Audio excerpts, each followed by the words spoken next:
So I haven't really thought of an intro, but in this video I would like to share how I beat a 2500 on chess.com. It was a crazy game. I would love to share it, and yeah, let's get into it. So the game starts with 4. I play d4, he plays knight f6, c4, e6, knight f3, d5, g3. This is the classic Catalan opening, and he plays bishop b4 check. This is one of the main lines, and I was obviously expecting to see it from this 2500. I am 2200 something in this game. I go bishop g2, he castles, I castle, and he plays c6, and now I play bishop f4.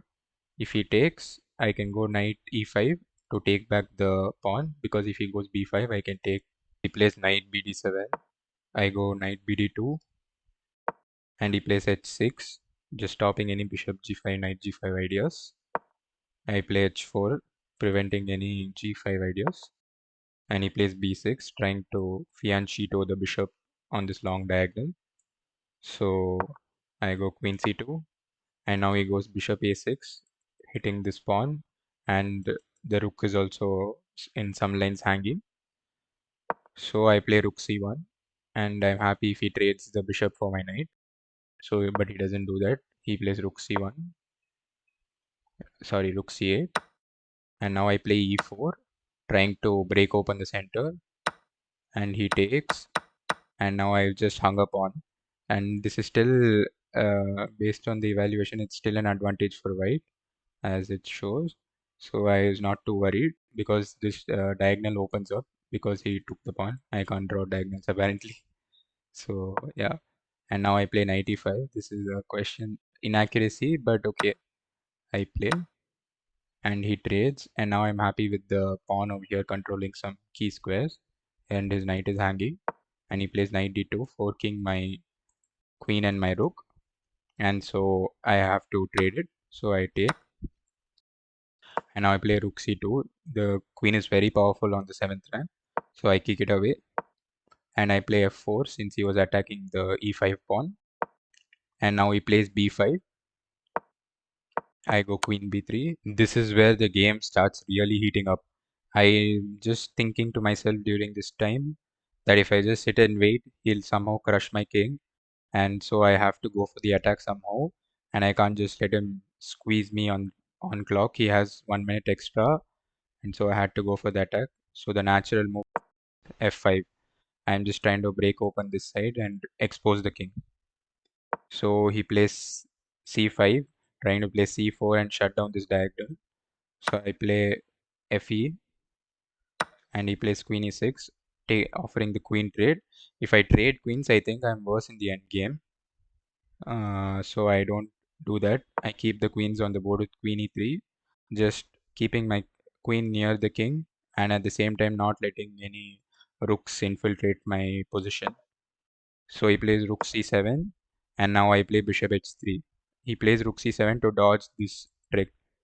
So now my bishop is also playing a role in the game, and we have opposite colored bishops. So the side with which is trying to attack, it generally favors opposite colored bishop because his bishop can't contest the light squares, and his light squares are kind of weak.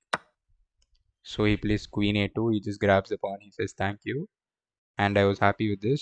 And now I play e6, and I'm just trying to blast open the king side. He plays f6. This I didn't like at all. It creates all these light square weaknesses around the king, and I knew there was some trouble for him. It's already an advantage for white, even though black is up a pawn, I guess. Yeah, 6 pawns for black and 4 pawns. So I'm down 2 pawns. Still, uh, the evaluation is showing plus 1.2. So that means there is a really powerful attack brewing up. And now I play bishop f5. My idea is to just sneak the bishop in or something, but apparently this is not the best move. I don't know what is the reason for that. He has to play queen d5, and yeah, he does that. And now my idea is to play queen e2, to play queen h5, and somehow enter on the light squares. So he plays bishop d6, just aiming towards my king, and giving him some space. So now I play queen h5 and he has to play g6. If he just allows my queen to enter, I think his king is in danger. So he plays g6 and his idea is to now block with the rook, give up this pawn and block with the rook. And now I get greedy and I grab this pawn on f6, and this is a losing mistake because he has bishop takes here. I have to go here and then he'll have bishop here, which traps my queen. My queen has no squares. Everything is guarded. So I would have to give up my queen or something. But he misses this and he plays rook f8, attacking my queen and then thinking he can play this. But now I find the only move, e7 is the only move according to the engine to save the game. And I'm having 53 seconds and I find it after using some time. And I thought I was going to lose on time over here. And it was getting really dicey. And the point is, if he takes my queen, I get a new queen. And once he plays rook f8, I have bishop e6. So yeah, this was the idea behind e7, and I was happy I found it. This is the only move not to lose instantly. So what does he play? He plays rook e7, and now I just sack my queen because once he takes back, I'll have bishop e6 to win the queen again, and I'll have two rooks against a rook and a bishop. So that's what happens. I play, I'm having 20 seconds on the clock. He has 2 minutes, 20 seconds. He's just trying to win on time at this point. So he plays c4 and he's just playing instantly. I'm having 19 seconds. We're down to the wire. He attacks this pawn and I just start giving some checks and defend this pawn. And it's getting very tense. I have 13 seconds. He plays bishop here, trying to somehow protect the king. And now there is a forced checkmate, which I just keep giving some checks and I somehow end up uh, finding some forcing sequence. So bishop here, so I give this check, he goes king h8 and I have 6 seconds. I have to find mate somehow within a few seconds and I play bishop c4, just winning this rook. And now he plays bishop f6, just trying to stay away from mate because if he just dodges checkmate, I will lose on time. So he plays b4, he just keeps playing some fast moves and I play bishop d3 check.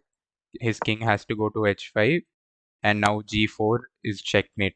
With 2.5 seconds on the clock, I somehow end up checkmating him, and this is, I think, by far the best win I've had on chess.com. I hope you enjoyed this video and make sure you like and subscribe, and I will keep posting more content. Thank you.